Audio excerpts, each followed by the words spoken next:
Барлықтарыңызға қайырлы күн. Мен бүгін сіздерге мини батон және мини лепешка немесе хот-дог гамбургердің лепешкасын пісіретін рецептімен бөлісетін боламын.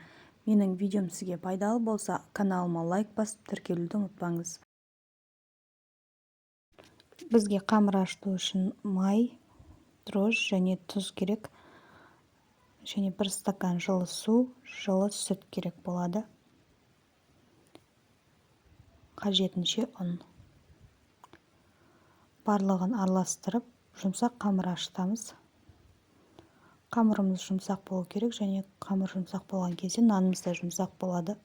Қамырымыздың бетін жауып, шамамен 1 сағатқа жылы жерге қойып қоямыз. Қамырымыз көтеріліп ашуы керек.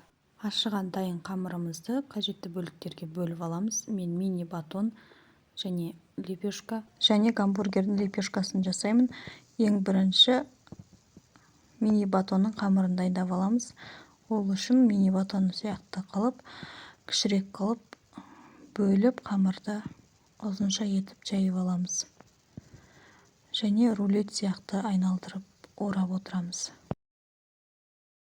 Енді мини лепешканың формасын келтіремін. Сол үшін мен ортасын жайған саусақпен басып, өзінің формасына келтіріп алдым, қолмен әдемілеп.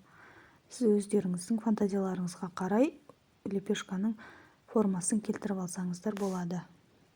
Дайын болған қамырымызды бетін жауып 15-20 минутқа қойып қоямыз, және пісірердің алдында осылай пышақпен әдемілеп кесіп, формаға келтіреміз. Және бетіне 10-15 минутқа салып, әдетте нан пісіретін температурамен пісіріп аламыз. Міне осындай жұп-жұмсақ, әп-әдемі болып піседі.